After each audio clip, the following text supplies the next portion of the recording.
Hello everyone, welcome to the channel doctor वाला।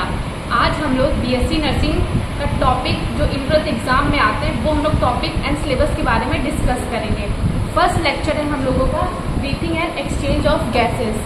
What is a breathing? Breathing होता क्या है? जो हम लोग सांस लेते हैं और जो सांस छोड़ते हैं, मीन्स हम लोग इंग्लिश में लैंग्वेज में समझते हैं तो ये सांस लेना मीन्स इनहेल करना, सांस छोड़ना, अपनी बॉडी से सांस छोड़ना, it is called exhale. Inhale वो प्रोसेस होती है जिसमें एनर्जी इन्वॉल्व होती है और इसमें एटीपी का फॉर्मेशन होता है। और एक्सहेल क्या होता है? जिसमें एनर्जी इन्वॉल्व नहीं होती, जो हम एनर्जी नहीं ले पाते हैं वो होता है एक्सहेल और इसमें एटीपी इन्वॉल्व नहीं होता है। इसी पूरी प्रोसेस को कहते हैं रेस्पिरेशन। ये मिलता जुलता ही पार्ट है रेस्पिरेशन का। And what is respiration? ये आप जान ही चुके हैं। In exhale and inhale of the body it is called respiration. Mean simple भाषा में समझते हैं कि हमारे बॉडी को ऑक्सीजन लेना और कार्बन डाइऑक्साइड का रिमूव होना, उसी को हम लोग कहते हैं रेस्पिरेशन। अब आता है सेकेंड टॉपिक पे, टाइप ऑफ रेस्पिरेशन। ये रेस्पिरेशन के टाइप दो टाइप होते हैं, aerobic respiration and anaerobic respiration.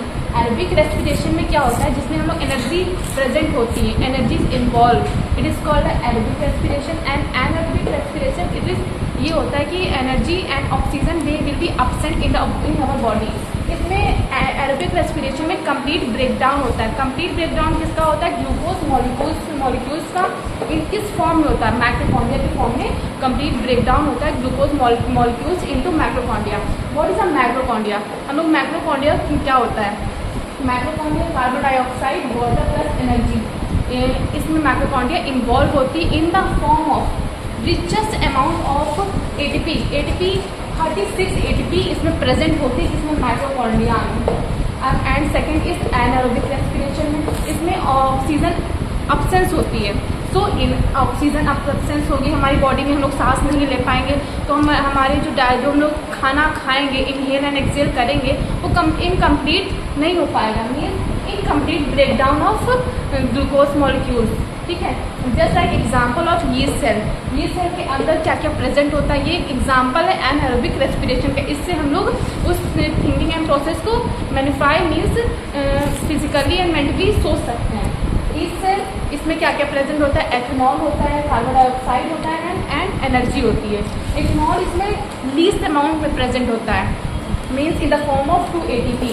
इसमें लैक ऑफ ऑक्सीजन होता है, मतलब ऑक्सीजन की बहुत ज़्यादा कमी होती है। एरोबिक में oxygen richest form of oxygen, इसमें बहुत ज़्यादा ऑक्सीजन होता है। लेकिन एनारोबिक में लैक ऑफ ऑक्सीजन, मतलब कि बहुत ज़्यादा ही ऑक्सीजन की कमी होती है। क्यों कमी होती है? क्योंकि इनकम्प्लीट ब्रेकडाउन होता है इसी को ह्यूमन मॉलिक्यूल्स के अंदर। और इसी को क्या कहते हैं? Lactic acid. लैक्टिक एसिड क्या होता है? मिल्क से कर्ड बनता है, मतलब दूध से दही बनने का प्रोसेस क्या होता है? लैक्टिक एसिड है, इसमें एनर्जी का इन्वॉल्वेशन होता है। और इसी प्रोसेस को हम लोग बोलते हैं फर्मेंटेशन। फर्मेंटेशन क्या होता है? जो हम अल्कोहल प्रोडक्शन करते हैं और जो लोग अल्कोहल बनाते हैं वो फर्मेंटेशन की प्रोसेस से ही बनाते हैं। जो हम अल्कोहल को प्रोड्यूस करते हैं वो फर्मेंटेशन की प्रोसेस से प्रोड्यूस करते हैं। जो हम लोग चीज़ ब्रेकिंग करते हैं, चीज़ें बनाते हैं, बेक करते हैं, वो भी फर्मेंटेशन की प्रोसेस से इन्वॉल्वेशन है। और इसमें फर्मेंटेशन में कितना टेम्परेचर होता है? टेम्परेचर इसमें 25 से 30 या 25 से 35 डिग्री सेल्सियस मान सकते हैं, या 0.1 कंसंट्रेशन होता है फर्मेंटेशन में।